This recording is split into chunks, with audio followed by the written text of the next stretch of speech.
In this video, I'll show you how to add a credit card in Amazon Prime Video.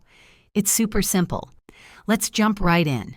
Open a browser on your computer or phone and go to primevideo.com. Then log into your Amazon account. Once you're in, tap your profile icon top right and click Account and Settings or Your Account. Scroll down until you see the Payment Options section. Click Add a Payment Method. Now, enter your credit card details, number, expiration date, and security code. Then hit Add Card. That's it.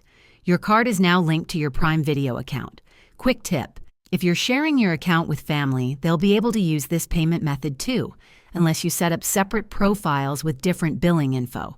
If you ever want to change or remove it, just go back to Payment Options and edit or delete the card. If this helped you out, smash that like button and maybe drop a comment so I know you're all set. Don't forget to subscribe for more quick tech tutorials. See you next time.